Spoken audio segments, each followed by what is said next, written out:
My son called me. Mom, we moved to another state last week. We forgot to tell you. I froze for 5 seconds. I replied, "That's fine, honey. Good luck." I hung up. I opened my laptop and sent an email to my lawyer with a very special attachment. 5 seconds. That was all it took for me to understand that my life had just been split in two. Ryan's voice sounded distant, almost mechanical, as if he were reading from a script someone else had written for him. It was a Tuesday afternoon. I was preparing the pot roast my grandson Mason loved so much when the phone vibrated on the kitchen table. I saw his name on the screen and my heart leaped. I hadn't heard from him in 3 weeks. "Mom, I have to make this quick. I'm heading out," he began, without even asking how I was. "We moved to Austin last week. Victoria got an incredible job there, and well, we forgot to tell you. You know how these things are. Everything happened so fast. We forgot to tell you. As if I were the neighbor, as if I were the lady who sells pretzels on the corner, as if I weren't the woman who gave birth to him, who stayed up all night watching over him when he had pneumonia at age 7, who sold her grandmother's jewelry to pay for his college tuition." "That's fine, honey," I replied. My voice came out calmer than I expected. "Good luck with this new chapter." I hung up before he could notice the tremor in my hands. The silence left in my kitchen was so heavy I could feel it crushing my chest. I looked at the pot of roast simmering on the stove. The freshly baked rolls covered with an embroidered cloth. Mason's toys that I still kept in a basket next to the dining room. Everything I had prepared with so much love suddenly felt like a joke. But I didn't cry. No, in that moment, I walked to my room with steps that seemed to weigh tons. I opened my nightstand drawer and took out my laptop. The one Ryan had given me 2 years ago, saying, "So you can stay connected, Mom. You're not getting any younger." How ironic. I sat on the edge of the bed, the same bed I shared with Arthur for 32 years before cancer took him from me. I opened my email with trembling but determined fingers. I typed in the address of Mr. Morris, my lifelong lawyer. He had handled Arthur's will. He had been there when I inherited the plot of land in Echo Park.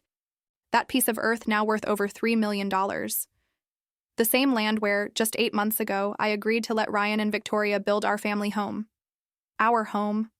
What a joke. I wrote the message, short, direct, no drama. "Mr. Morris, I need to begin the process we discussed last week. All the documentation is attached. It's time to act." And here came the best part, the attachment. That file I had been secretly preparing for months while they thought I was just a foolish, sentimental old woman. Photographs, screenshots, audio recordings, copies of the documents I signed without reading properly, according to Victoria, bank statements, everything. Every humiliation documented, every lie, every penny they squeezed out of me. I pressed send and closed the laptop with a dry click that echoed in my empty room. Because here's the truth no one tells you when you're a mother. There comes a time when love and dignity meet at a crossroads and you have to choose. For years, I chose love. I swallowed humiliations. I closed my eyes to slights. I justified the unjustifiable. Victoria comes from a difficult family, I'd tell myself. Ryan is stressed with work. Being a daughter-in-law isn't easy. Lies I told myself to avoid facing the most painful truth. My son had become a stranger, and I had allowed them to turn me into an inconvenience in my own life. But that call, that "we forgot to tell you," uttered with such indifference, was the straw that broke the camel's back. Or rather, it was the hammer blow that shattered the glass into 1,000 irreparable pieces. I got up from the bed, went back to the kitchen, and turned off the stove. The pot roast could wait. Or maybe no one would ever eat it. It didn't matter anymore. What mattered was that for the first time in 4 years, since Victoria entered our lives like a silent hurricane, I had made a decision. And this time, no one but me would be in control. I looked out the window at the street. Kids were playing catch. Mr. Henderson was watering his plants. Mrs. Gable was sweeping her porch just like every afternoon. Life was going on as normal for everyone else. But for me, everything had just changed. I picked up my phone again and looked at the last photo I had of Ryan with me. He was 6 years old. We were at Griffith Park, his arms wrapped around my neck, smiling with those crooked teeth that I found so endearing. "I love you, Mommy," was the caption I had written that afternoon so many years ago. That boy no longer existed, and neither did the woman who would accept anything just to not lose him. Because sometimes true love isn't about holding on. Sometimes it's about letting go. And sometimes letting go means fighting for what's yours before they take everything from you, including your dignity. I put the phone in my pocket and took a deep breath. In 72 hours, my son would receive a legal notice that would change everything. And when that happened, he would finally understand that forgetting to tell your mother you've moved has consequences. Because I hadn't forgotten anything, absolutely anything. If this story is touching your heart or reminds you of someone close, don't go away. Subscribe to the channel to continue following me on this journey, because what's coming next, believe me, you won't want to miss it.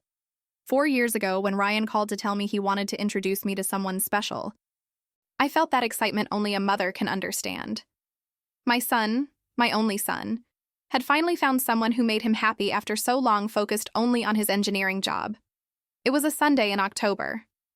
I had prepared a whole roasted turkey with all the trimmings, Ryan's favorite meal since he was a child. I set the table with the linen tablecloth Arthur gave me for our 15th anniversary. I took out the good china. I even bought fresh flowers for the centerpiece.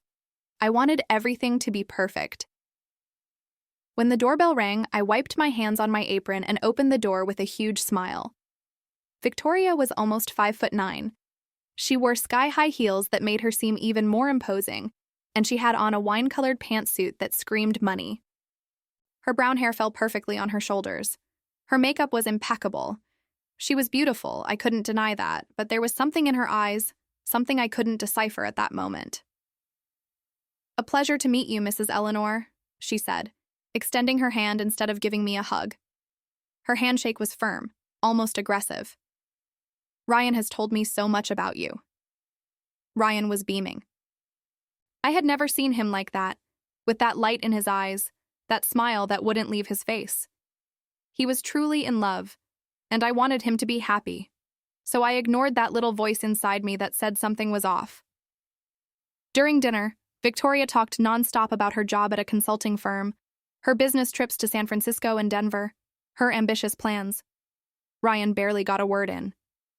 He just watched her, captivated as she dominated every second of the conversation. "What a cozy house," Victoria said, looking around my dining room. The way she said cozy made me feel like she had said small or outdated. "Ryan told me you've been here for almost 30 years. 32, I corrected, trying to keep my tone friendly. "I grew up here. My son grew up here. This house has history." Of course, history is important," she replied with a smile that didn't reach her eyes. "Although sometimes you have to know when it's time to move on, don't you think?" That was the first sign, but I let it go. The following months were a whirlwind. Ryan visited me less and less. He used to spend Sundays with me, help me with house repairs, we'd talk for hours over coffee. Now it was all excuses. "Victoria wants to go to that new restaurant. We have plans with Vic's friends. Her family invited us to Palm Springs." Her family, as if his didn't exist. In February, 6 months after they met, Ryan called me, excited. "Mom, I proposed to Victoria and she said yes. We're getting married in August." 6 months of dating. 6 months to decide to spend the rest of your life with someone. "Don't you think that's a bit fast, honey?" I dared to ask. "You're just getting to know her." "Mom, when you find the right person, you just know. You and Dad got married quickly too, didn't you?" He was right about that. Arthur and I had married within a year of meeting, but it was different, or so I wanted to believe. The wedding was in an elegant garden in Pasadena. Victoria wanted everything perfect, everything controlled. I offered to help with the expenses. After all, I was the groom's mother. "Don't worry, Mrs. Eleanor," Victoria told me with that condescending smile. "My parents have already covered everything. You just relax and enjoy." I felt like a guest at my own son's wedding. During the ceremony, when the officiant asked if anyone had any objections, a thought crossed my mind, but I pushed it way back down. Ryan looked so happy, so complete. Who was I to ruin that? After the wedding, things changed even faster. Ryan and Victoria moved into an apartment in West Hollywood, a nice, modern place, but incredibly expensive. When I went to visit them for the first time, Victoria opened the door with a tense smile. "Mrs. Eleanor, what a surprise. Ryan didn't tell me you were coming." "I called him this morning. He told me to stop by," I replied, carrying a container of the chili I had cooked for them. "Oh, right, well, come in. Though I would have preferred if we had coordinated beforehand, to have the house presentable." The house was impeccable. Too impeccable. Like a showroom, not a home. That visit lasted 20 minutes. Victoria had an important conference call, and I understood her job was very demanding. 3 months later, on his 34th birthday, Ryan didn't answer my calls. I called him 5 times. Nothing. I sent him texts. Nothing. I spent the whole afternoon looking at the red velvet cake I had made for him, watching it sit there, untouched, mocking me. The next day, I received a terse message. "Sorry, Mom, it slipped my mind. Victoria organized a surprise party with her friends, and I turned my phone off." It slipped his mind. His birthday, the day I brought him into the world after 18 hours of labor. That night, I cried for the first time. I cried, clutching Arthur's pocket watch, the one he always carried, and that I now kept in my nightstand like a treasure.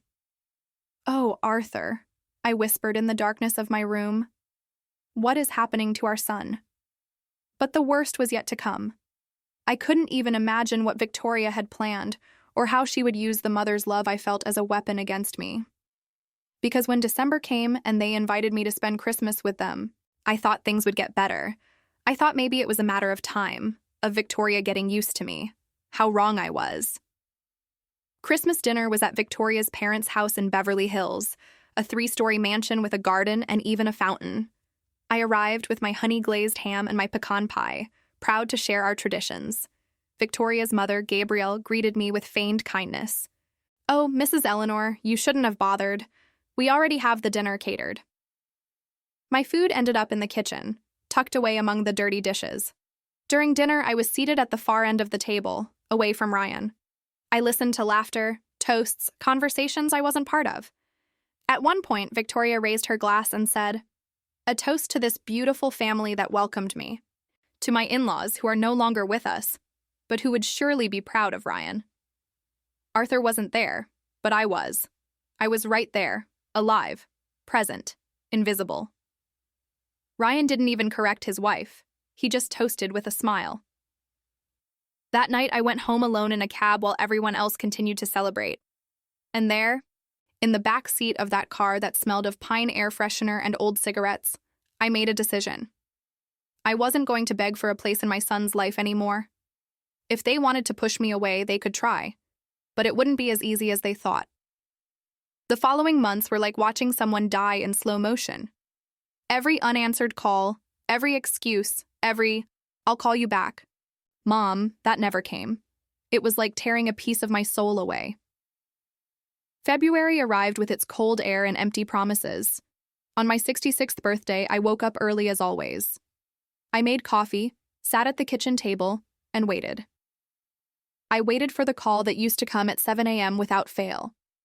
The call where Ryan would sing happy birthday off-key but with all his heart, just like when he was a boy. 7 a.m. passed, then 8, then 9. At 10 a.m., I got a text message. "Happy birthday, Mom. Sorry for not calling. Had a meeting first thing. We love you very much." We love you, plural, as if Victoria's love for me were real. I didn't reply. I stared at that cold, soulless message and something inside me broke for good. But life went on, because that's what it does. Life goes on even if you're falling apart inside. In March, my best friend Leah invited me to her family barbecue. "Come on, Eleanor. You can't stay home alone all the time. You need a distraction." Leah had known me since we were girls. She could read my sadness even when I tried to hide it. I went to that gathering, and that's where I heard the words that would confirm my worst suspicions. I was in the kitchen helping to serve the punch when I heard the voice of Rose, Leah's cousin, talking in the living room. I wasn't trying to eavesdrop, but my name floated into the conversation like an alarm. "Yeah, My friend Sandra, who works with Victoria, told me. She says at the office she's always complaining about her mother-in-law, that she's too dependent, always seeking attention, that Ryan can't live his own life because his mom won't let go. The ladle fell from my hands, splashing hot punch on the floor. And what does Ryan say? Another voice asked. Well, according to Sandra, Ryan doesn't defend her anymore. She says Victoria has him completely wrapped around her finger, that Mrs. Eleanor called crying one day because she hadn't heard from them in 3 weeks. And Victoria told Ryan that his mom was manipulative, that she used tears to make him feel guilty. Manipulative. Me. The woman who had worked double shifts as a secretary so my son could study engineering at a private university. The one who sold the deed to the small plot of land my grandmother left me out in the desert to pay for his study abroad program. The one who was widowed and never remarried to dedicate all her attention to that boy who now saw me as a burden. I left that house without saying goodbye. Leah caught up with me on the street. Eleanor, wait. Don't listen to them. It's just gossip. Gossip? I said, feeling the tears start to burn my eyes. Leah, my son doesn't talk to me. When he does, it's out of obligation. His wife hates me and he lets her. That's not gossip. That's my reality. That night, alone in my house, I did something I never thought I would do. I opened Facebook and looked up Victoria's profile. I didn't usually use social media, but I needed to understand. I needed to see what she showed the world. Her profile was full of photos. Her and Ryan at elegant restaurants. Her and Ryan at the beach. Her and Ryan at parties with friends.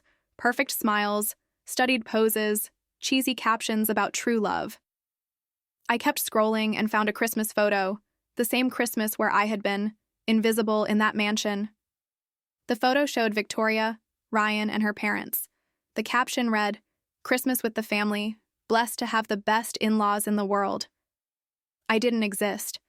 There wasn't even a mention, a comment, nothing. It was as if I hadn't been there, as if I didn't exist. I slammed the laptop shut so hard the screen shook. My hands were sweating and my heart was beating so fast I thought I would have a heart attack right there.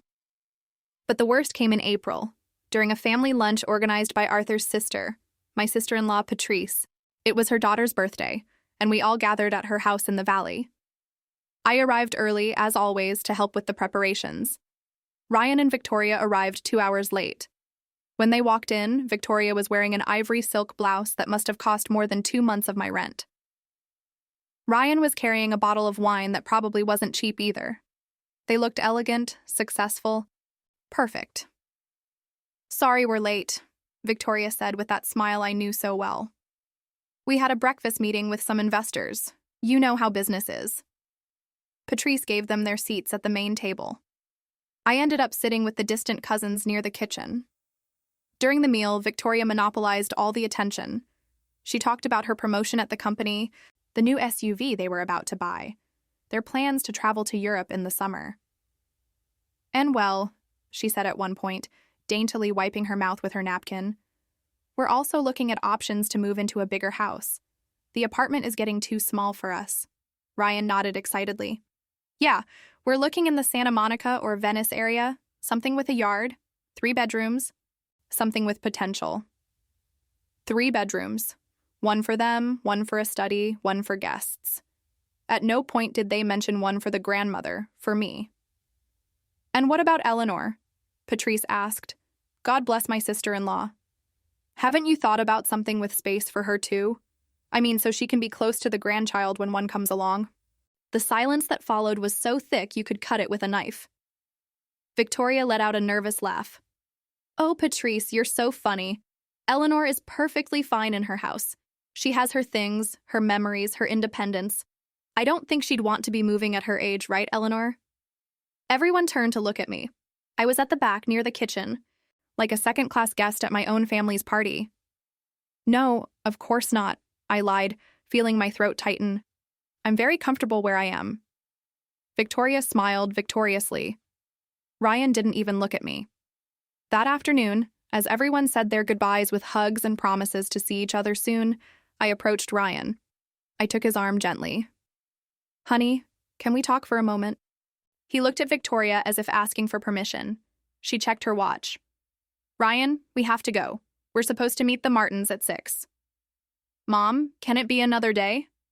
My son, my only son, said to me, without even looking me in the eyes. We're running late. I watched them walk away. Ryan opened the car door for Victoria with a gentleness he no longer showed me. She got in elegantly, without looking back, without saying goodbye. Patrice came over and put a hand on my shoulder. Eleanor, that woman is not good for Ryan. Anyone can see it. But he doesn't see it, I whispered. Or he doesn't want to. That night, back in my empty house, I sat in the dark living room. I didn't turn on the lights. I didn't put on the TV. I just sat there in the same armchair where Ryan and I used to watch movies on Fridays, where he did his homework while I knitted, where we laughed and talked until we fell asleep. Now that armchair was just mine, and the house, so full of memories, felt like a mausoleum. But something was changing inside me. It wasn't just sadness. It was something darker, colder. It was the beginning of the end of my patience. Because it's one thing to be ignored, it's another thing entirely to be erased. And Victoria was erasing me line by line from my son's life. What she didn't know was that I still had ink, and I was about to write my own ending. May arrived with its suffocating heat and a phone call that would change everything. It was a Saturday morning. I was watering the plants in the backyard when the phone rang. Ryan. My heart gave a foolish, hopeful leap, as if it were the first time he had called me in months. Mom, how are you? His voice sounded strangely cheerful, almost forced. It's been a while since we talked. 3 months, 3 exact months since we had last had a real conversation. I'm here, honey, you know, same old, same old. Great, great. Hey, Mom, Victoria and I want to come see you this afternoon. We have something important to tell you, something that's going to make you very happy. Something important. How ironic. When something truly important had happened in my life, like when I had my gallbladder removed last year, he wasn't there. He arrived at the hospital when I was already in recovery with a bouquet of wilted flowers he had clearly bought at a gas station. Of course, honey, I'll be expecting you. I hung up, and a strange feeling washed over me. It wasn't excitement. It was something more like a premonition, that intuition that mothers develop after years of knowing their children. I spent the afternoon cleaning, cooking. I made iced tea, cut up fruit, made some pigs in a blanket. Part of me still wanted to please him, still sought his approval as if he were that 7-year-old boy who would hug me and tell me I made the best food in the world. They arrived at 5 p.m. Victoria was wearing a beige dress, sunglasses she didn't take off until she was inside the house, and that smile I had already learned to decipher. Fake, calculating, dangerous. Mrs. Eleanor, your house looks so lovely, she said, looking around as if it were the first time she had been there when she had visited at least 10 times. It has a very traditional charm. Traditional, another elegant way of saying old, outdated. We sat in the living room. Ryan was nervous, restless, avoiding my gaze. Victoria, on the other hand, was relaxed, in complete control of the situation. Mom, we have wonderful news, Ryan began, finally looking at me.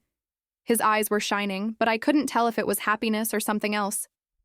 Victoria's pregnant. You're going to be a grandmother. The world stopped for a second. A grandmother. I was going to be a grandmother. A grandchild. A continuation of Arthur, of me, of our family. Tears welled up without permission. I stood up to hug Ryan, but Victoria intervened, formally extending her hand as if we were business partners. Thank you, Mrs. Eleanor. We're very excited. I sat back down, wiping my tears with the back of my hand, trying to process the information. But that's not all, Victoria continued, elegantly crossing her legs. We also want to share our future plans with you. Ryan and I have been thinking a lot about what kind of life we want to give our baby. Here it came.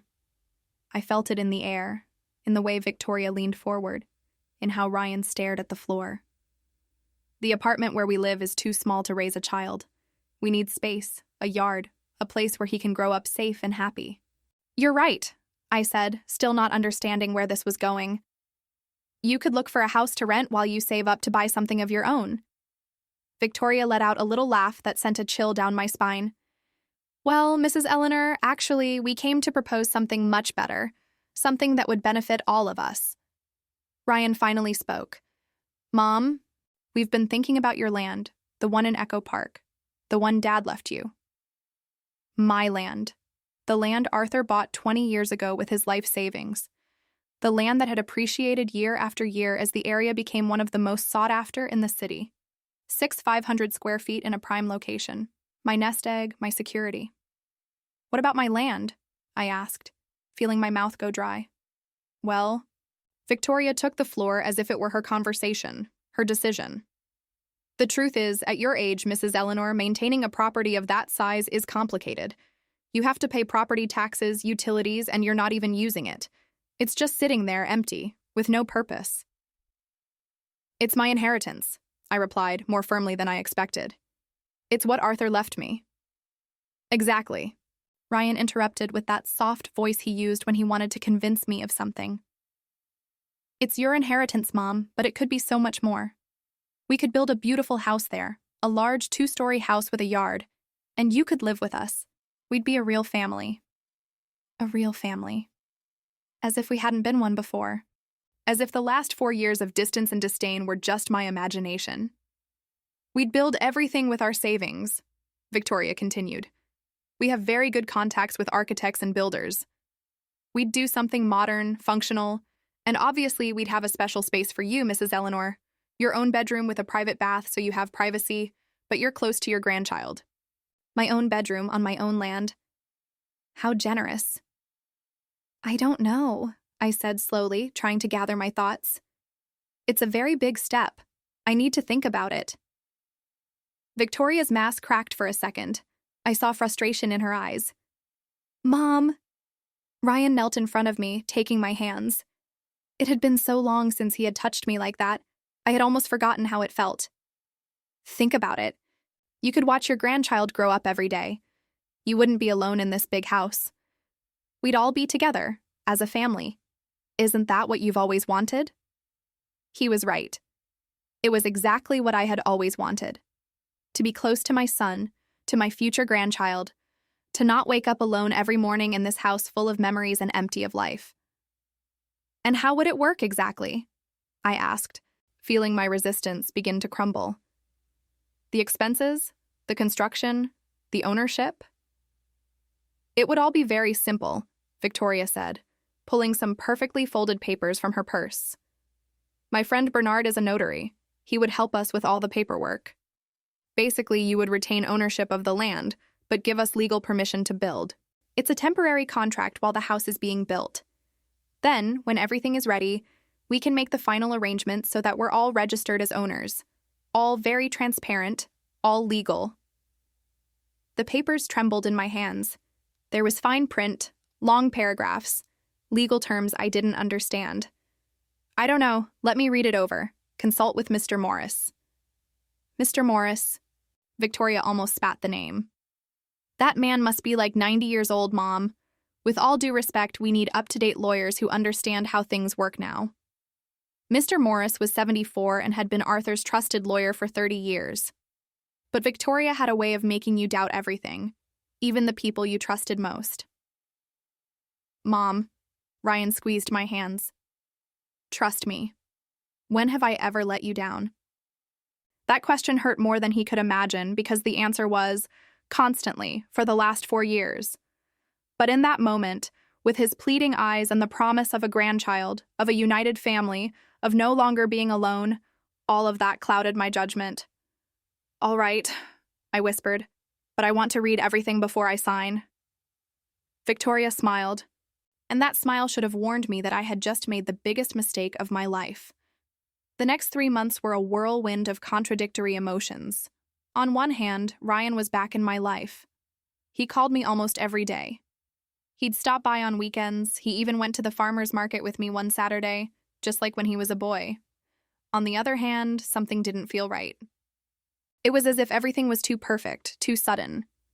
Victoria organized everything with military efficiency. She would come to my house with folders full of blueprints, catalogs of finishes, bids from construction companies, always smiling, always polite, always pushing for things to move faster. "Mrs. Eleanor, look how beautiful these porcelain floors would look in the living room," she'd say, showing me design magazines.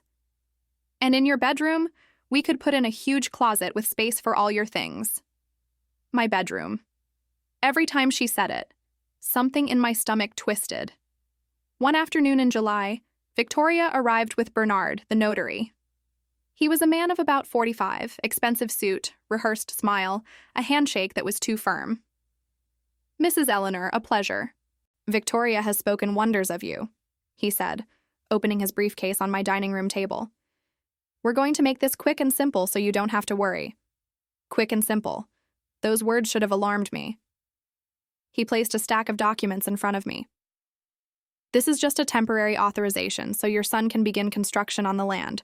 You retain full ownership, don't worry." "It's just a formality."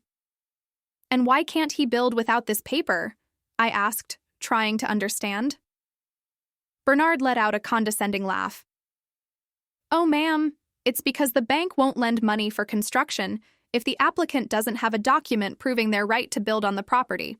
It's simple bureaucracy. Nothing to worry about." Ryan was sitting next to me, nodding at every word the notary said. "It's standard, Mom. All the banks require it." I took the pen Bernard handed me. It felt as heavy as lead. I looked at my son, searching his eyes for any sign of doubt, of warning.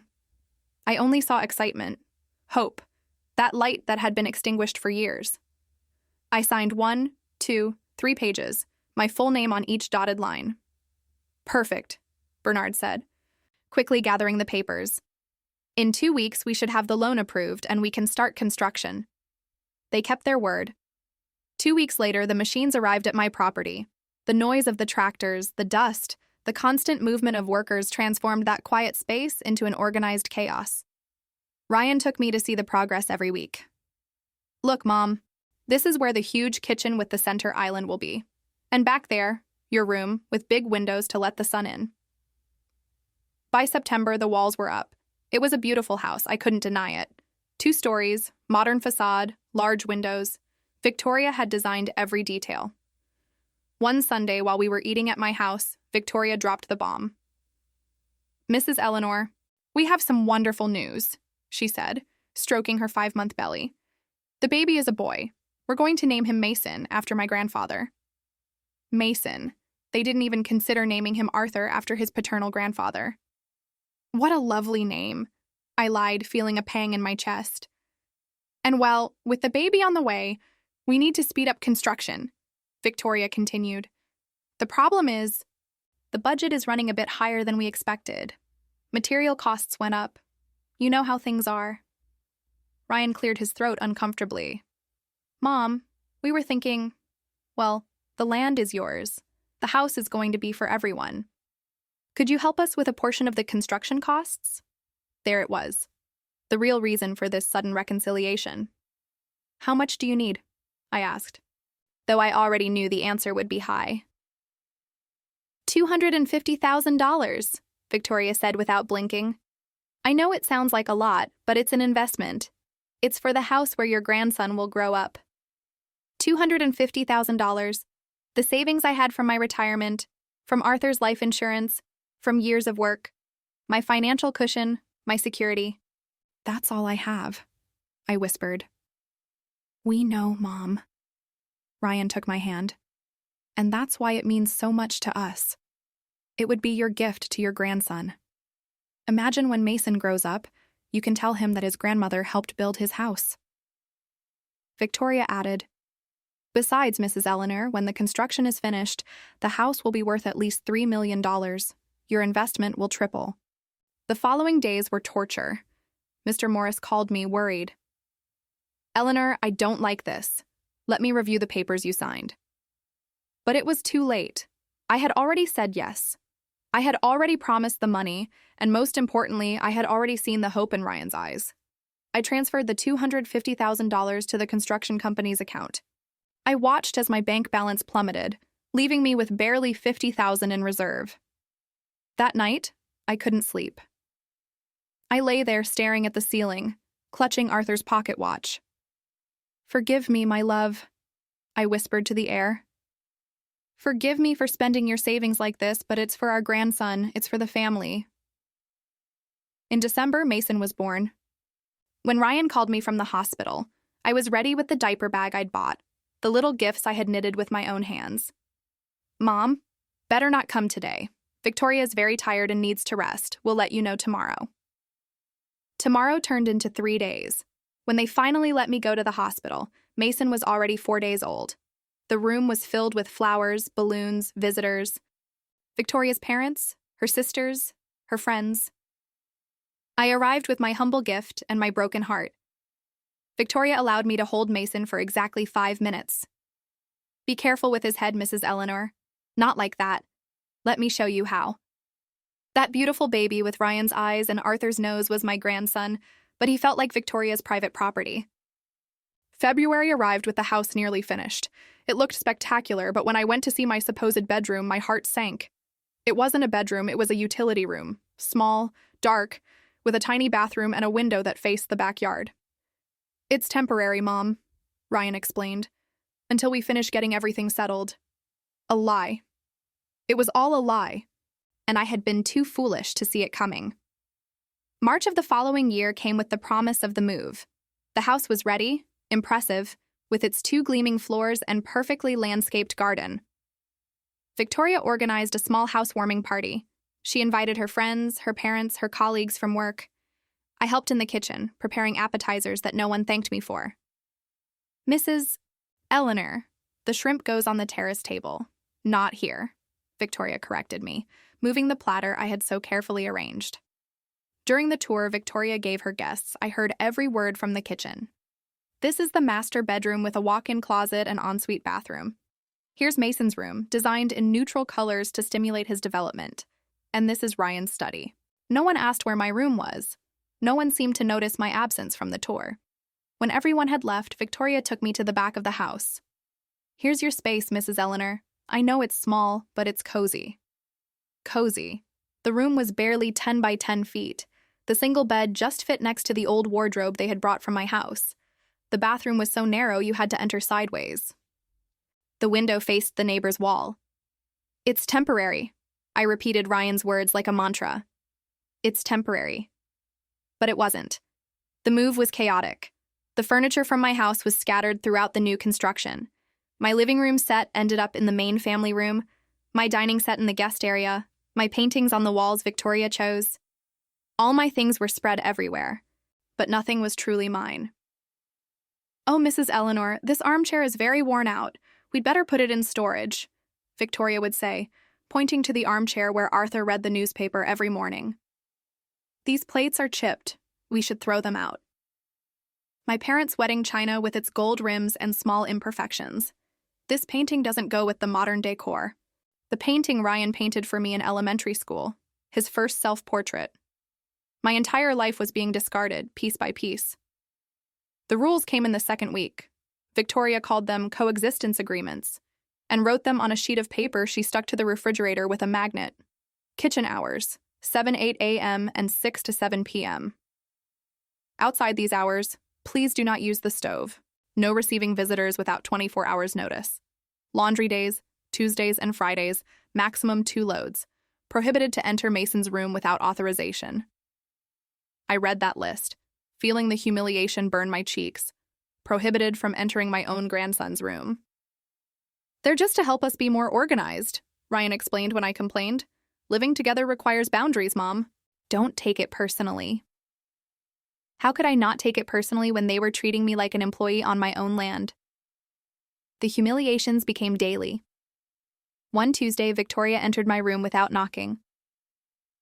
Mrs. Eleanor, did you use my shampoo? She asked, arms crossed.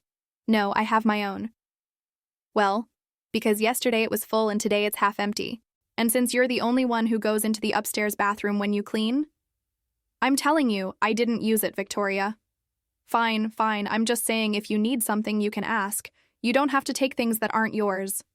She was accusing me of being a thief on my own land, with my own money invested in every inch of that house. Even worse was the day I wanted to hold Mason. The baby was crying in his stroller in the living room. I was nearby, folding laundry. I picked him up, rocking him gently as I had rocked Ryan 34 years ago. Victoria came running down the stairs. "What are you doing, Mrs. Eleanor?" "Nothing. I was just calming him down. I've told you 1,000 times not to pick him up without washing your hands first. The germs, Mrs. Eleanor, the germs." She snatched Mason from my arms as if I were a threat, as if I were a dangerous stranger. "I did wash my hands," I lied, feeling tears welling up. "No, you didn't. I saw you. You were folding clothes and then you touched him. Please be more careful with my son." My grandson. Not her son. My grandson. May brought another surprise. We were having dinner. One of the few moments when the three of us shared the table. "Mrs. Eleanor, we need to talk about something important," Victoria began, daintily wiping her mouth. Ryan stopped eating, staring at his plate. "The truth is, the house expenses are very high. Water, electricity, gas, property taxes, everything has gone up a lot." "I can help," I offered. "I have my pension." "Yes, well, that's precisely what we wanted to talk about. We think it's only fair that you contribute a proportional share of the expenses." "Of course, no problem. How much?" Victoria slid a piece of paper across the table. It was a detailed list. Electricity, water, gas, internet, property taxes, maintenance. At the bottom, in red numbers, suggested monthly contribution, $800, $800, almost half of my pension. That's a lot," I stammered. "Mrs. Eleanor, you live here. You use the services. You can't expect everything to be free." "But I put in $250,000 for the construction, and the land is mine." Victoria's face hardened. "The land is yours, but the house is ours. We paid for the construction, the finishes, everything. Your contribution was voluntary. No one forced you." I looked at Ryan, waiting for him to defend me, to say something. "Mom, it's what's fair. We all have to contribute." That night, alone in my little room at the back, I did the math. With the monthly payment, I would have barely $600 left for food, medicine, transportation, everything. And I still had to pay for my health insurance. I sat on the edge of the bed and took Arthur's watch from the nightstand drawer. "They're robbing me, my love," I whispered to the watch. "They're robbing me of my money, my dignity, my grandson, and I don't know how to stop them." But then I remembered something. I remembered that months ago, when I started to feel that something was wrong, I had called Mr. Morris. He had insisted on reviewing the papers. "Eleanor, bring me everything you signed. Everything." And I had. I had brought him copies of every document. I got up from the bed and searched in the back of my closet for the shoebox where I kept important papers. There it was, Mr. Morris's card and a note he had written himself. "Eleanor, when you're ready to act, call me." I put the card in my pocket. It wasn't time yet. I needed more evidence, more proof, because something told me the worst was yet to come. And I was right. The following months were the darkest of my life. June, July, August passed in a fog of daily humiliations that made me question if I still existed or if I had become a ghost on my own land. The mornings were the worst. I would wake up at 5:30 before everyone else so I could use the kitchen without bothering them. I'd make my coffee in silence, careful that the coffee maker didn't make too much noise. Once I dropped a spoon in the sink, and Victoria came downstairs furious. "Mrs. Eleanor, it's 6 in the morning. Mason just fell asleep 2 hours ago. Can you please be more careful?" I apologized as if I had committed a crime, as if making noise in my own kitchen were an unforgivable sin. Worse was the day I wanted to invite Leah over for lunch. I notified Victoria a week in advance as the rules required. "Mrs. Eleanor, the house is booked that day. Some of Ryan's clients are coming over to close a deal. You can't have visitors." "But I told you a week ago." "And I'm telling you with 2 weeks' notice that that day is occupied. Business visits take priority." I had to cancel on Leah. "I can't have you over here. Let's meet at your place," I wrote, feeling the shame burn me to the bone. "Eleanor, what's going on?" she asked me on the phone. "That house is on your land. How can you not have visitors?" I didn't know what to answer because saying it out loud would make it all too real, too pathetic. In July, my sister Connie came from New Orleans to visit. I hadn't seen her in 2 years. When she arrived and saw where I had been relegated, her eyes filled with tears. Eleanor, this is a servant's room. What have they done to you? It's temporary. I lied again. The lie I no longer even believed myself. During her 3-day visit, Connie saw everything. She saw how Victoria spoke to me with that condescending tone. She saw how Ryan ignored me when his wife was present. She saw how they forbade me from holding Mason without supervision. That baby is your grandson. Eleanor, you have rights. I don't want to cause problems. Mason is Victoria's son. She decides. Mason is your son's son, and you are his grandmother. Wake up, sister. They are walking all over you. But I remained paralyzed, still believing that if I behaved, if I followed all the absurd rules, things would eventually get better. August brought the straw that almost broke the camel's back. Victoria found a lipstick mark on a towel. Mrs. Eleanor, did you use the white towels from the guest bathroom? No, I have my own. Well, someone used them and stained them. And since you clean the bathrooms, it wasn't me, Victoria. Well, someone has to replace those towels. The set cost $100. I'm going to deduct $25 from your next payment. My next payment. As if I were an employee, as if the $800 I already paid monthly weren't enough humiliation. That night, I called Mr. Morris from my room, with the door closed, speaking in whispers. Mr. Morris, I need to know exactly what I signed. I need to know if I can do anything. Eleanor, I've been waiting for you. Come to the office tomorrow. I have information you need to hear. The next day, I made up an excuse about a doctor's appointment. I took the subway downtown. I walked the 3 blocks to the old building where Mr. Morris had his office for the past 40 years. He greeted me with a fatherly hug, offered me coffee, had me sit down. Then he pulled out a thick folder. Eleanor, what I'm about to tell you, you're not going to like, but you need to know. My heart started beating faster. The papers you signed were not a temporary authorization. It was an assignment of construction rights. Basically, you gave Ryan and Victoria the legal right to build on your land and register the construction in their names. The world started to spin. What does that mean? It means that the house, although it's on your land, is legally their property. If they wanted to, they could sue you for land use and force you to pay rent to live there. But Bernard said it was temporary, that I would keep the ownership. Bernard lied. Or worse, he knew exactly what he was doing. I've investigated that notary. He has several lawsuits against him for real estate fraud. He's a close friend of Victoria's. They work together regularly. The tears started to fall uncontrollably. Mr. Morris, I invested $250,000. It was all I had. I know Eleanor, and there's more.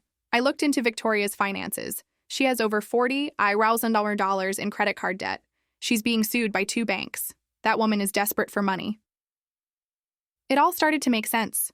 The convenient pregnancy, Ryan's sudden interest, the rapid construction, the constant pressure.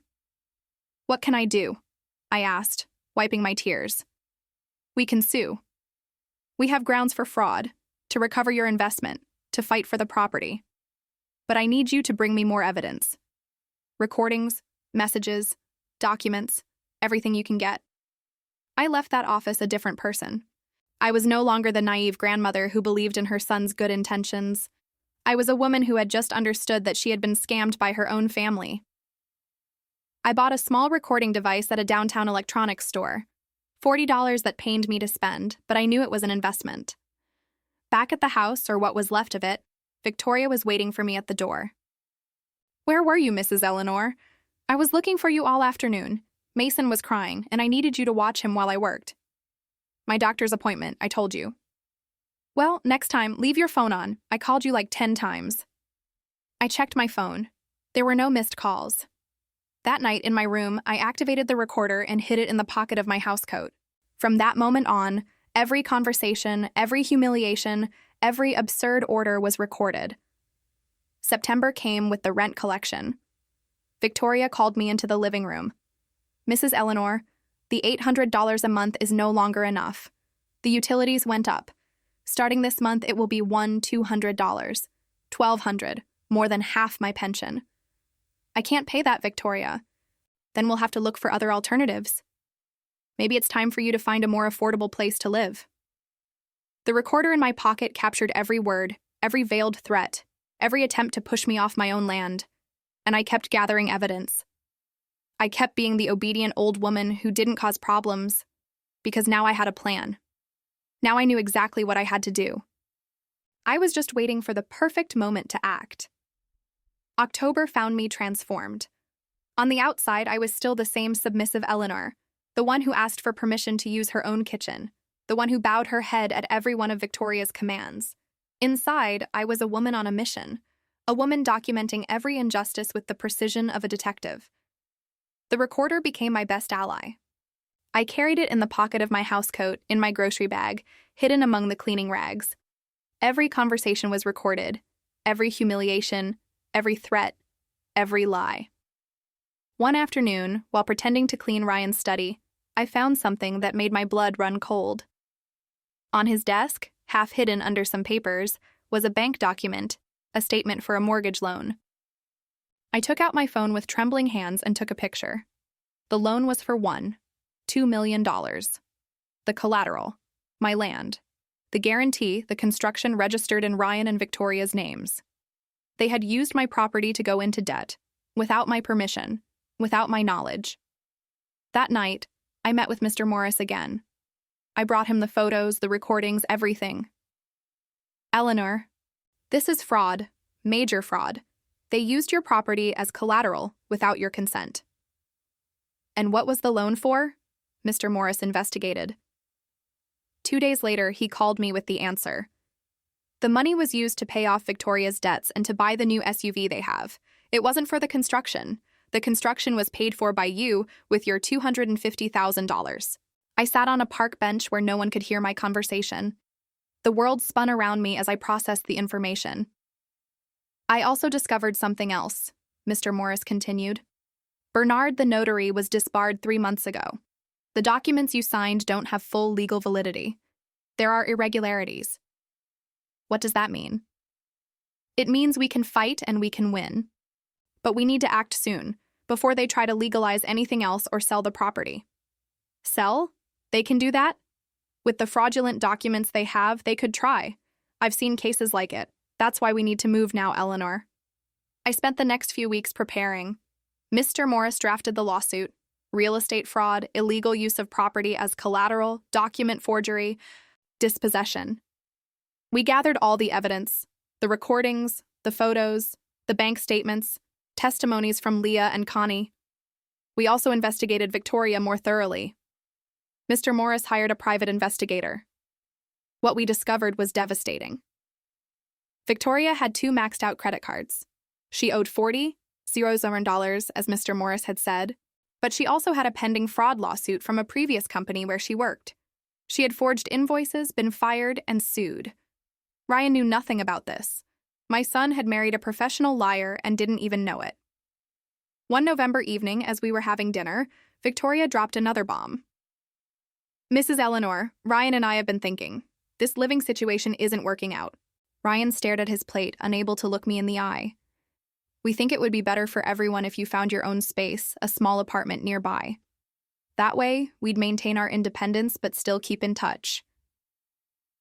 The recorder in my pocket captured every word.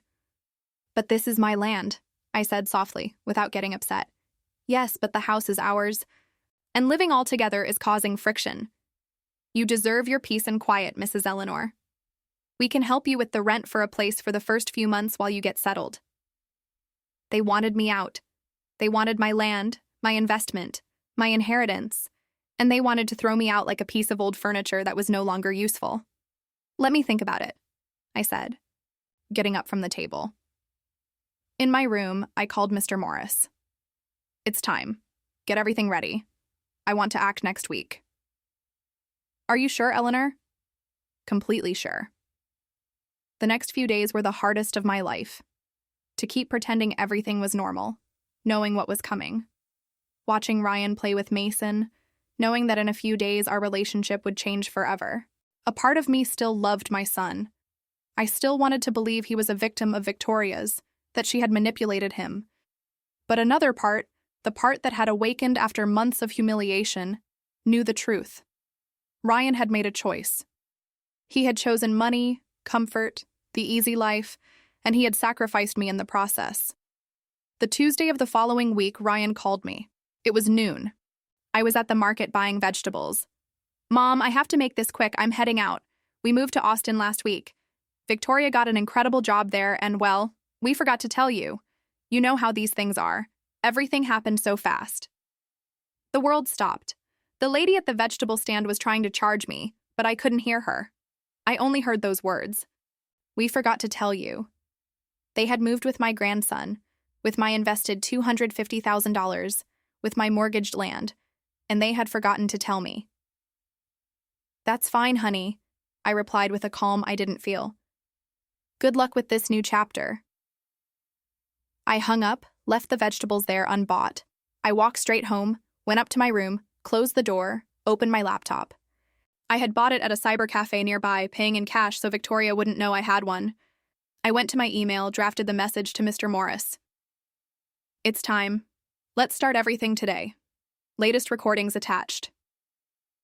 I hit send. Then I did something else. I went into the family WhatsApp group, the one with my sisters-in-law, my cousins, my sister. I wrote a long, detailed message. I told them everything. The scam, the fraud, the humiliations, Victoria's debts, the illegal loan. I attached photos of the documents. I hit send and turned off my phone. I sat on the edge of my bed, clutching Arthur's watch. "It's done, my love. I'm tired of being the fool. I'm tired of letting them walk all over me. Now it's my turn." In 72 hours, Ryan would receive a court summons, a freeze on his accounts, a fraud lawsuit that could land him in jail. And when that happened, he would finally understand that forgetting about your mother has consequences. Because I hadn't forgotten a thing. And now, it was finally time to collect. That night, I didn't sleep. I stayed sitting on the edge of my bed, staring at the turned-off phone on the nightstand. Outside, the city continued its normal rhythm. Dogs barked, cars passed, life went on, but inside me, something had changed forever. At 6 a.m., I turned on the phone. Messages immediately started pouring in.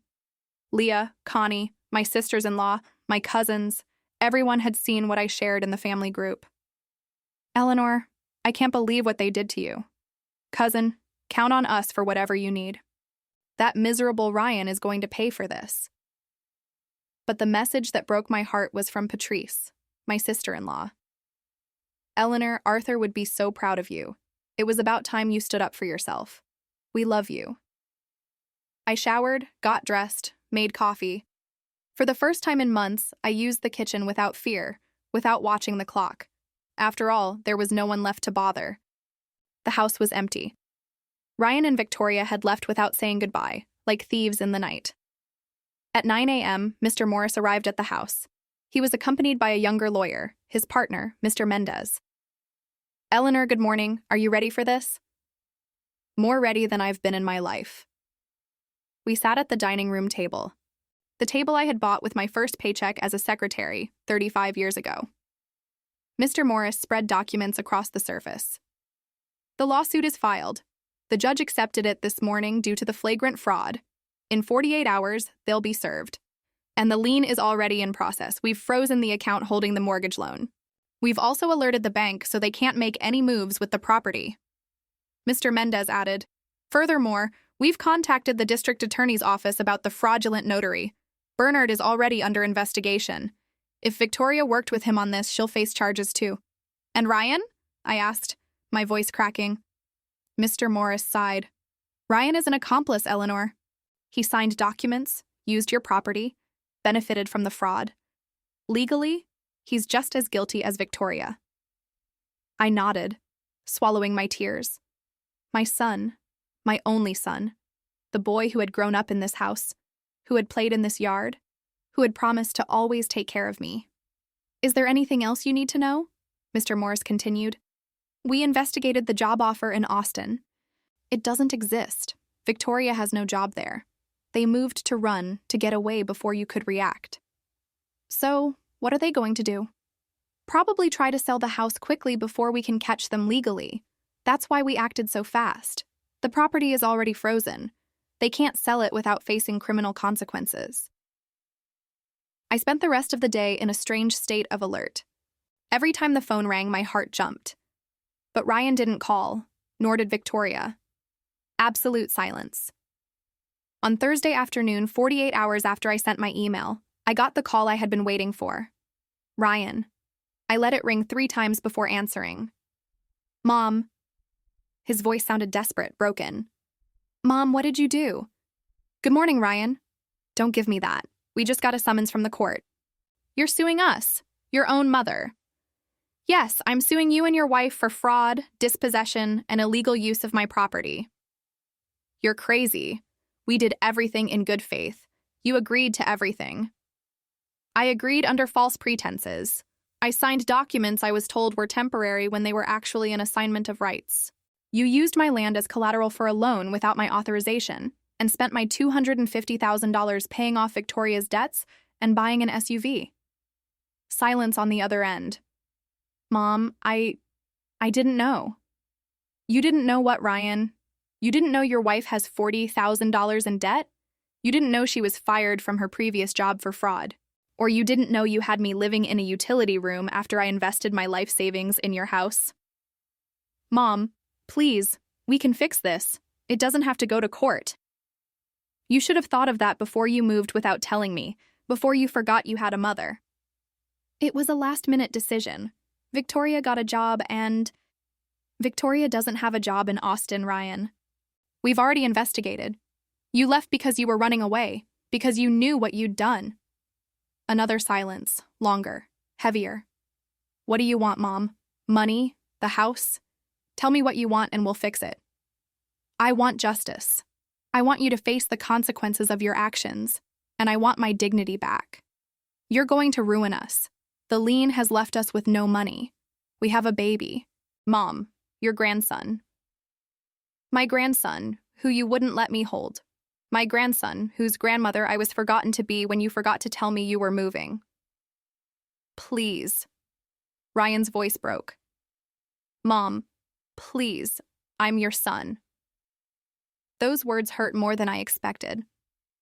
I closed my eyes, squeezed the Arthur's watch in my pocket. That's precisely why it hurts so much, Ryan. Because you are my son, and you still betrayed me. Mom. You have a preliminary hearing on Monday. I suggest you get a good lawyer. Mr. Morris isn't going to show any mercy.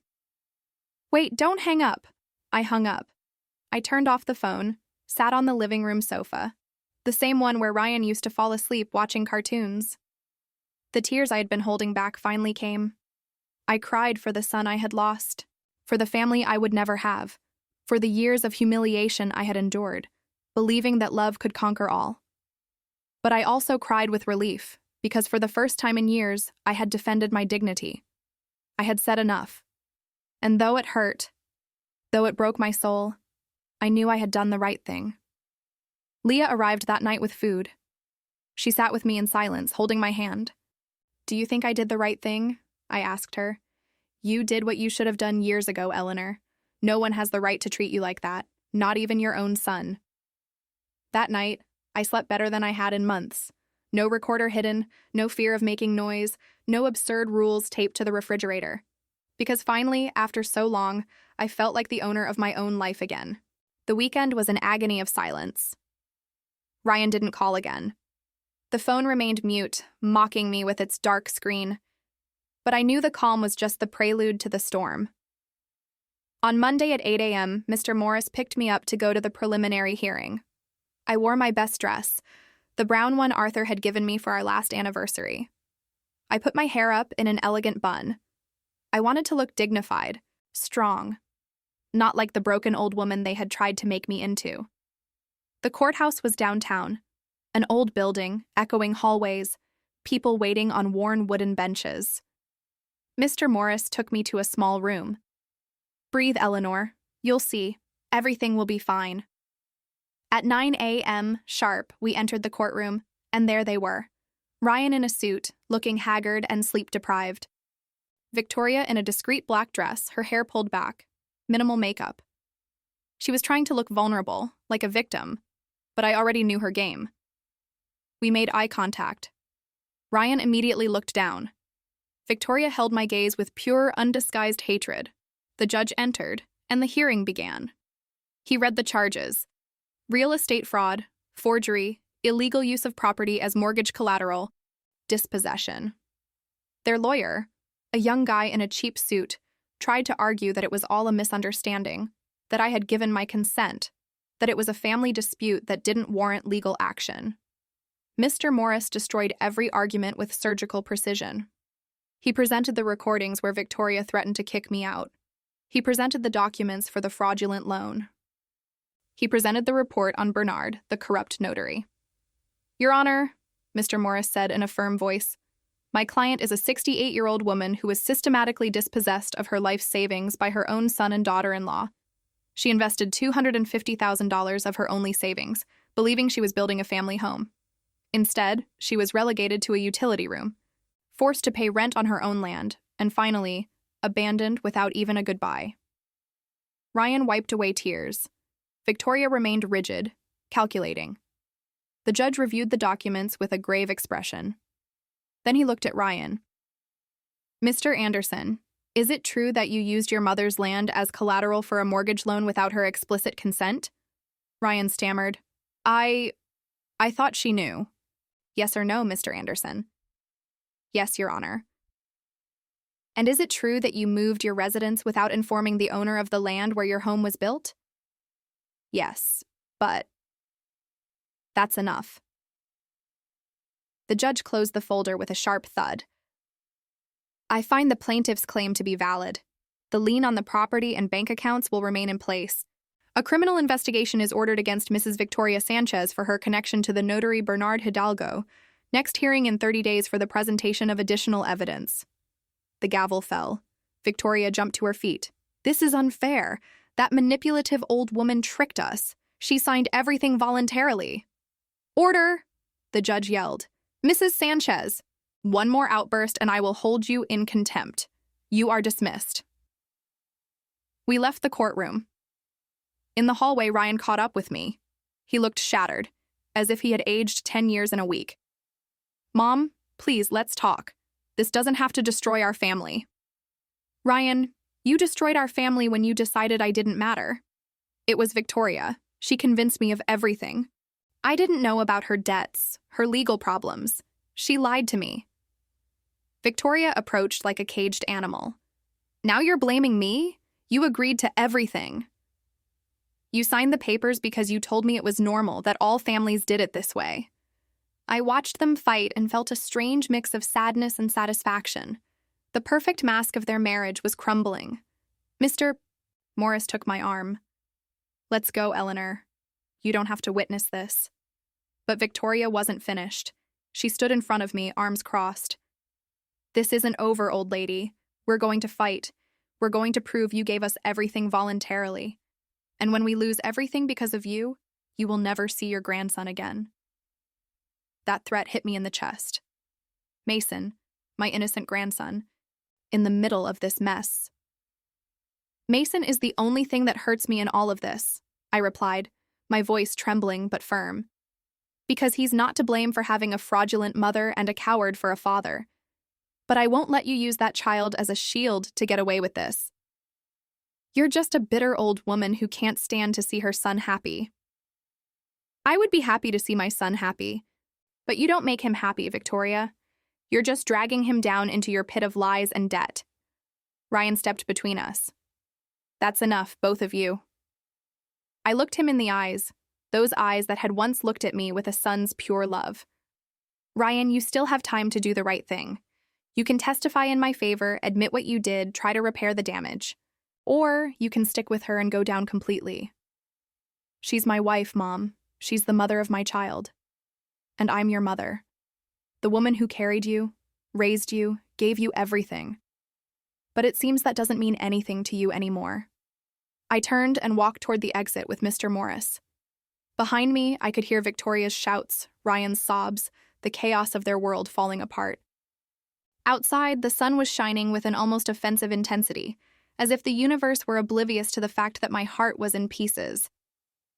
"You did very well, Eleanor," Mr. Morris told me. "I know it hurts, but you're on the right side. And if I lose my son forever? If you lose him for defending your dignity, then he was never really yours to begin with." Those words stayed with me all the way home. The house was empty, yes, but now it was also free. Free of absurd rules, of scornful looks, of daily humiliations. That afternoon, alone in my room, I received a text from an unknown number. It was a photo of Mason playing with blocks and a message. "Your grandson, who you'll never see again. I hope your revenge was worth it. Victoria." I cried, clutching Arthur's watch. I cried for Mason, for Ryan, for all that could have been and never would be. But I didn't regret it. Because sometimes true love means letting go, and sometimes it means fighting, even when it hurts to the very soul. The following weeks were an emotional roller coaster. Every morning I woke up expecting to feel regret for what I had done, but it never came. Instead, I felt something I had forgotten: peace. Mr. Morris kept me updated on every development. The investigation into Bernard revealed he had forged documents for at least 12 other families. Victoria had been his accomplice in 3 of those cases, receiving commissions for referring clients. She was a professional scammer, and Ryan had just been her most convenient victim. "Eleanor, there's news," Mr. Morris told me one afternoon in late November. "Ryan wants to talk to you without lawyers, without Victoria, just the 2 of you." My first instinct was to refuse, but something in me, that part that was still a mother, needed to hear him out. We met at a neutral coffee shop, one of those impersonal places full of people who didn't know us. Ryan arrived 15 minutes late. He had several days' worth of stubble, deep, dark circles under his eyes. His suit was wrinkled. He looked destroyed. He sat across from me without saying anything for a long minute, just looking at me as if he were seeing a ghost. "Mom, he began, but his voice broke. "Speak, Ryan. That's why you came. You were right about everything. Victoria lied to me from the beginning. The debts, the previous fraud cases, her relationship with Bernard. Nothing she told me was true. And when did you find out?" 2 weeks ago, I found emails between her and Bernard. They planned the whole thing before we even met. She researched me, Mom. She knew about the land you inherited from Dad before I ever mentioned it to her. She sought me out on purpose. Those words should have brought me satisfaction, but I only felt sadness. Sadness for my son, so naive, so manipulated. "And Mason?" Ryan's eyes filled with tears. "Victoria is using him. She's threatening not to let me see him if I testify in your favor. She says she'll claim I'm a negligent father, that I let you mistreat our son." "Me mistreat Mason? She barely let me hold him." I know, Mom. And I'm sorry. I'm sorry for everything. I'm sorry for how we treated you. I'm sorry for stealing from you. I'm sorry for not defending you when she humiliated you." His voice trailed off into sobs. Seeing my son cry broke my heart, but I wasn't going to give in. Not yet. "Ryan, apologies are fine, but I need more than words. I know. That's why I'm here. I'm going to testify.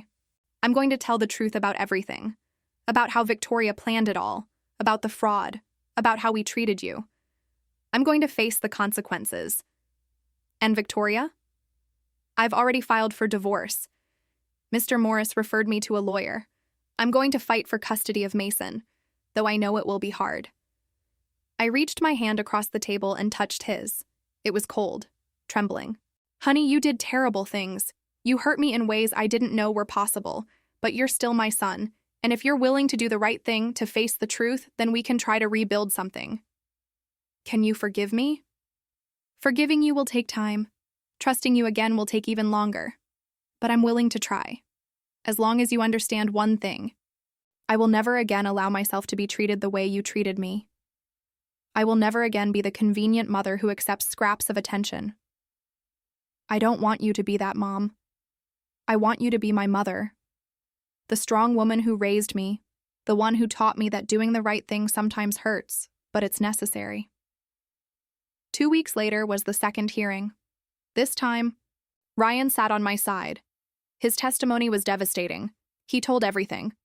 How Victoria manipulated him, how they planned to use the land, how they relegated me to the utility room, how they charged me rent. Victoria stared at him with pure hatred as he spoke. Her lawyer tried to discredit him, but the evidence was overwhelming. The emails between her and Bernard, the forged documents, the testimonies of neighbors who had seen how I was treated. The judge listened to everything with an increasingly severe expression. When the testimonies were finished, he took only 5 minutes to deliberate. "I have seen many cases in my career, but this one is particularly painful," he began. "A mother dispossessed by her own family, an elderly woman treated as a nuisance on her own property." Victoria tried to interrupt, but her lawyer stopped her. "Therefore, I rule in favor of the plaintiff, Mrs. Eleanor Anderson. The immediate return of the sum of $250,000 is ordered, plus interest and damages. The mortgage loan is nullified, having been obtained through fraud. The ownership of the construction reverts to Mrs. Anderson." Victoria stood up, shouting, "We don't have that money! It's impossible." "Then the construction will be seized and auctioned. The proceeds from the sale will cover the debt. Furthermore, Mrs. Sanchez will face criminal charges for fraud. And Mr. Anderson—" Ryan tensed. "Mr. Anderson has cooperated fully with the justice system and has shown genuine remorse. Therefore, he will not face criminal charges, but must pay a fine of $10,000 for his involvement." The gavel fell. I had won. Outside the courthouse, Ryan hugged me. "Thank you for giving me a chance, Mom. Now you have to prove you deserve it." And he did. The following months were a slow reconstruction. Ryan moved into a small apartment. He fought for and won shared custody of Mason. Every Sunday, he came to visit me with my grandson. The house built on my land was auctioned. A young couple bought it for $8 million. After paying debts and legal costs, I was left with $2 million. With that money, I sold the land itself for $8 million. The total gave me $5 million. I bought a small but bright apartment in Pasadena. 2 bedrooms, a balcony with plants, a view of a park. My own space, just for me. I donated $50,000 to a foundation that helps elderly women who are victims of family abuse, because I was lucky to know Mr. Morris to have the resources to fight. Many don't. The rest I invested wisely, this time with a real financial advisor. One Sunday afternoon, Ryan came with Mason. The boy, now 2, ran into my arms shouting, "Grandma!" I melted.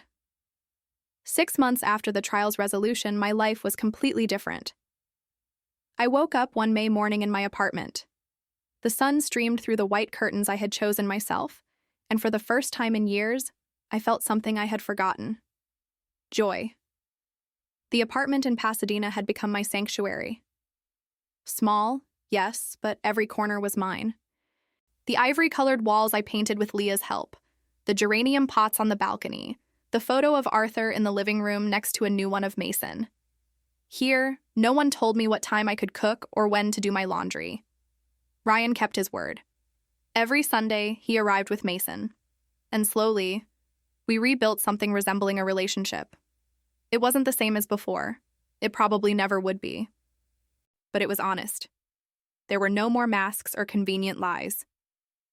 "Mom, I brought your favorite dessert," he said that Sunday, walking in with a box of pastries from the sweet shop, that traditional bakery we used to visit when he was a child.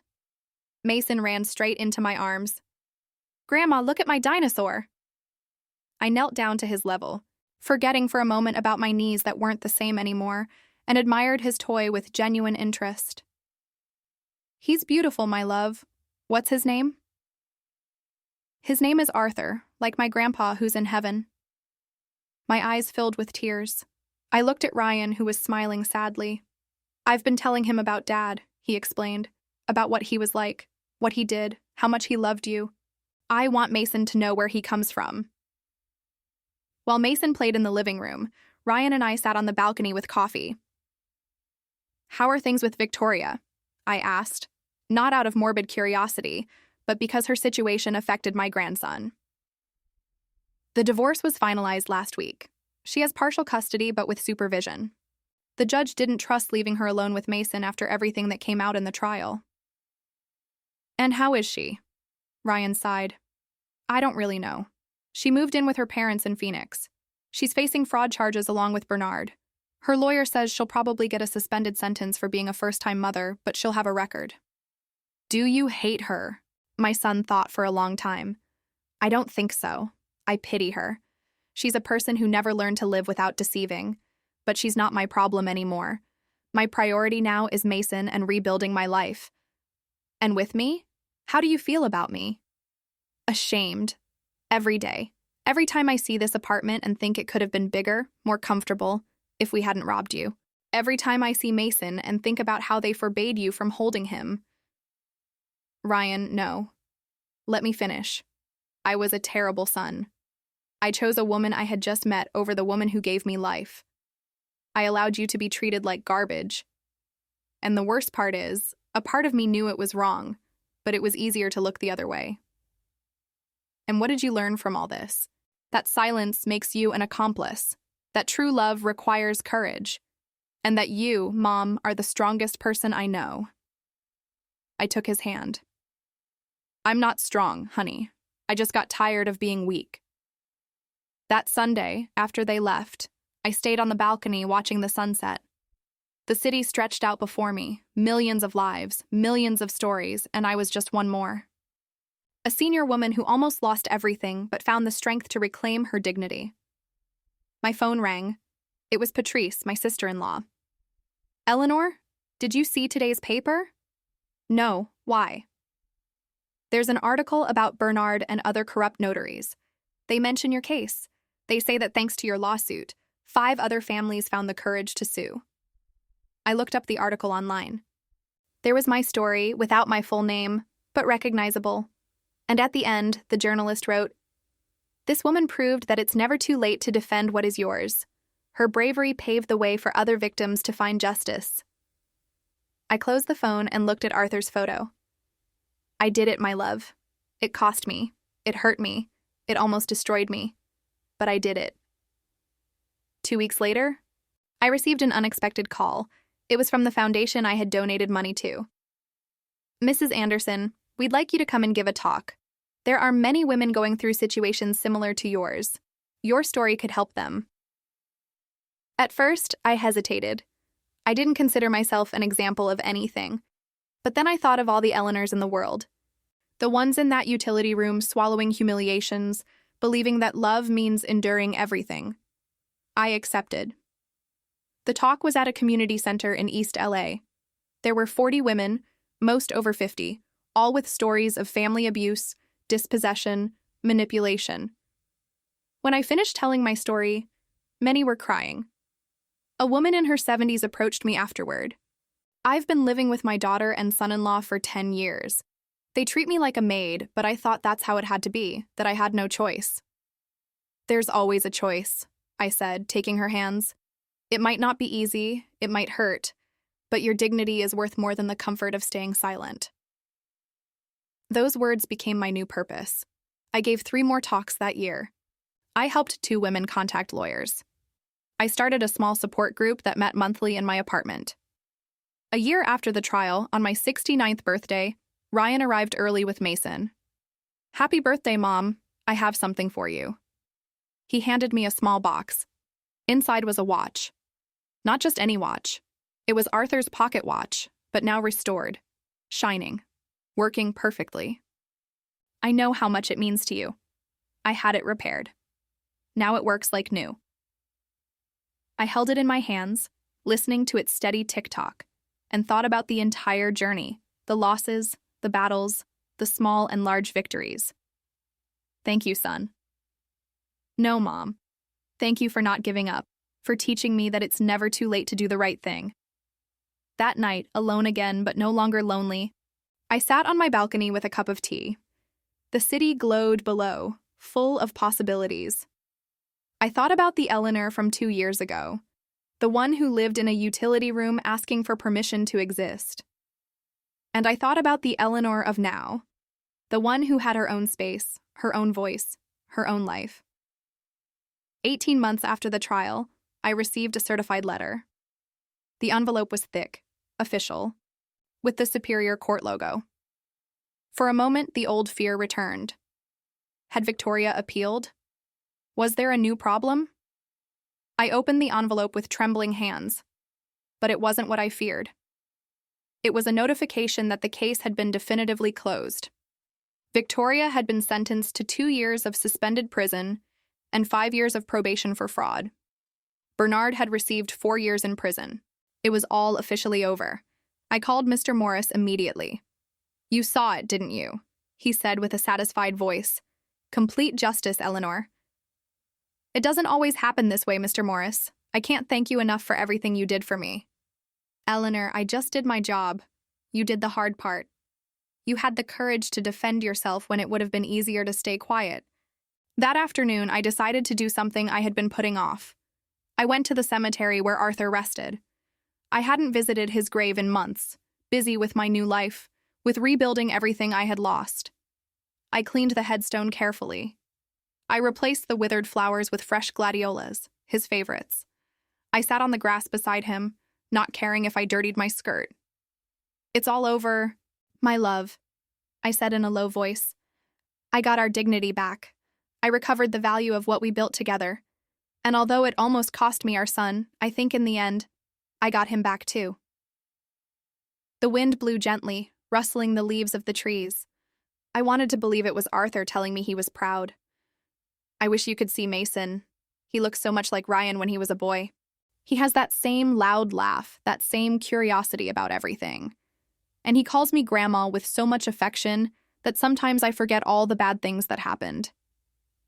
I stayed there for another hour, telling him everything.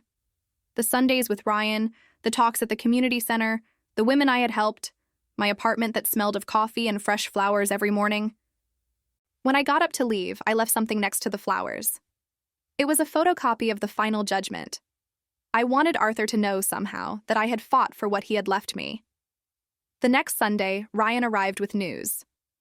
"Mom, I got a promotion, regional manager. It's a lot more money, but also more responsibility." "Congratulations, son. Your father would be proud." "There's something else. With the raise, I want to start paying you back. Not everything. I'll probably never be able to make up for the $250,000, but I want to try. Ryan, I don't need..." "Yes, you do. And I need to do it. Please, let me try to repair at least part of the damage." I accepted. Not because I needed the money, but because I understood it was part of his healing process. Every month, Ryan deposited $1,000 into my account. It wasn't a lot for him with his new salary, but for me, it represented something more valuable than money. It represented responsibility, maturity, redemption. In October, I turned 70. Ryan organized a surprise party in my apartment. It wasn't big, there were no luxuries.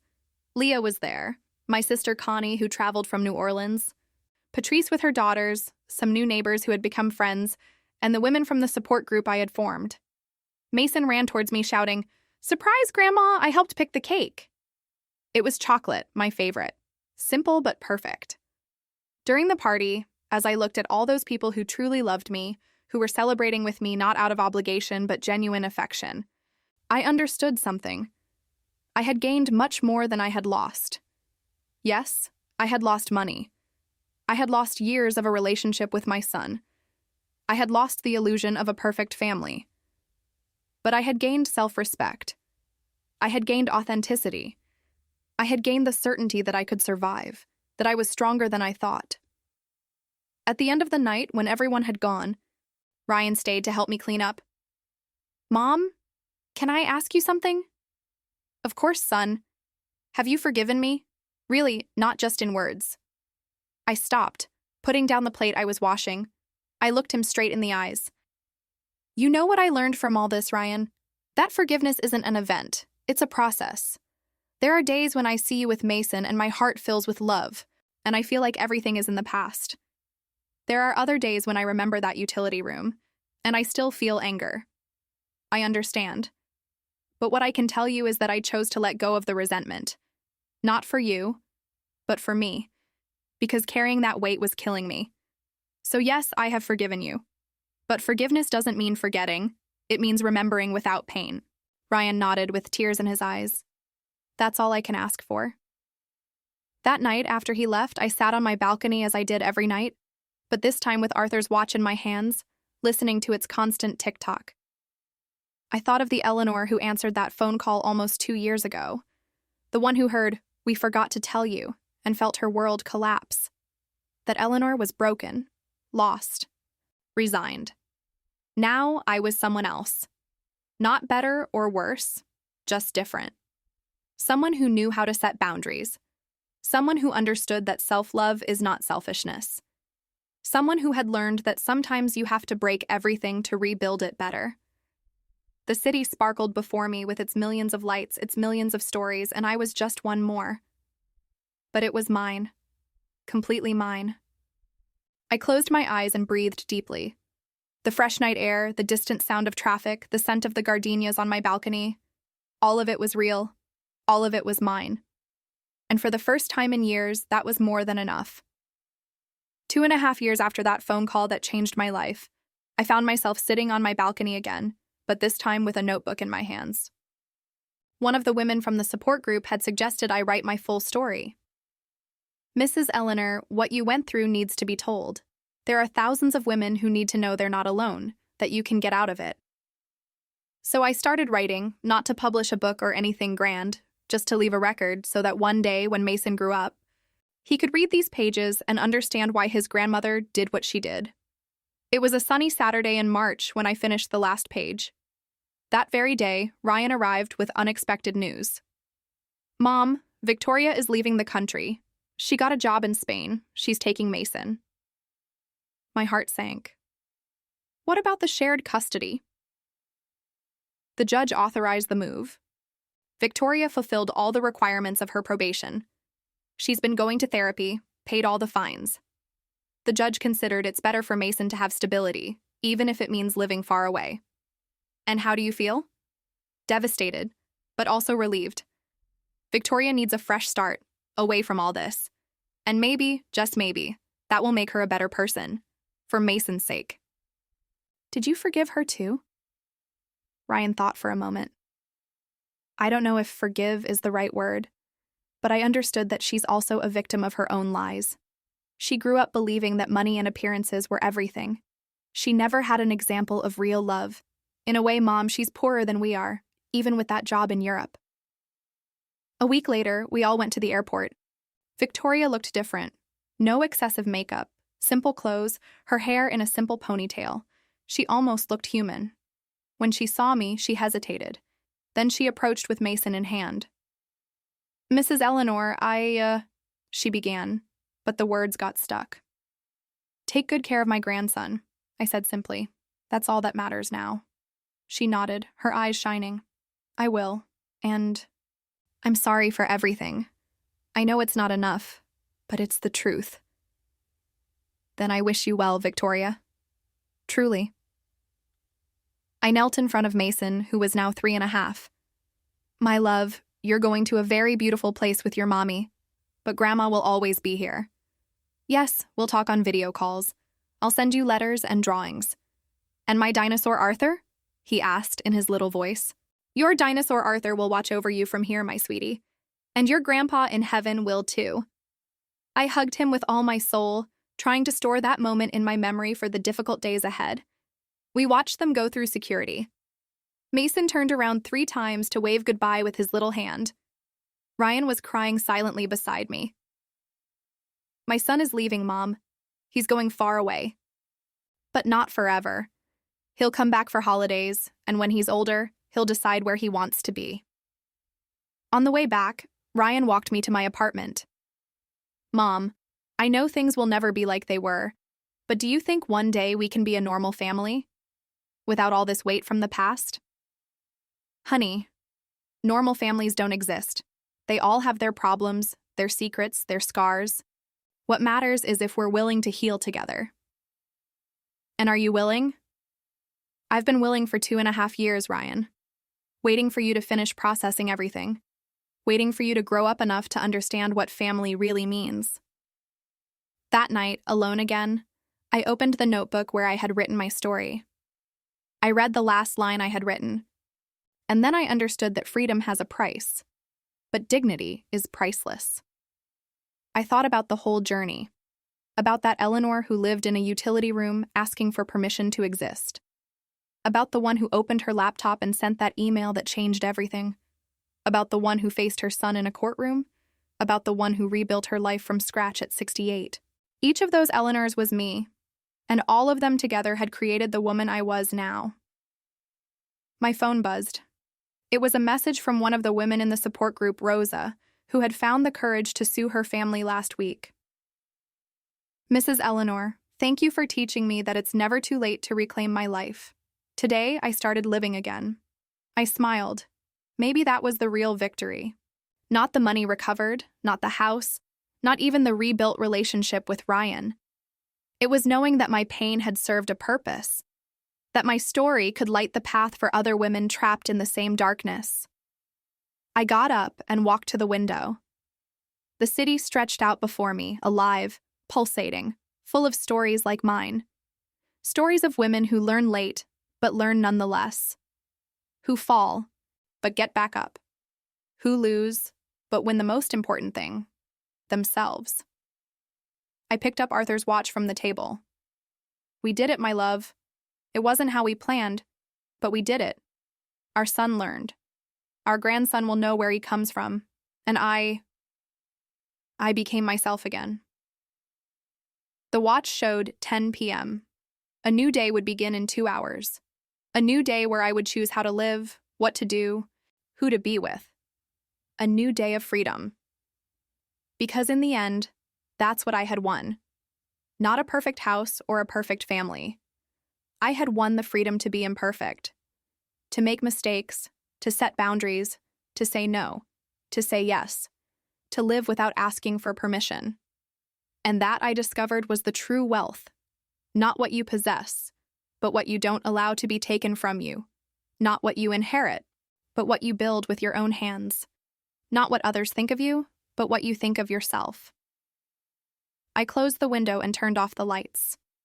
Tomorrow would be another day, one more day of this new life I had fought so hard to get. And as I got into bed in my small but my own apartment, in my space that smelled of coffee and gardenias, I smiled. Because finally, after so many years, I had come home, not to a house of brick and mortar, but to myself.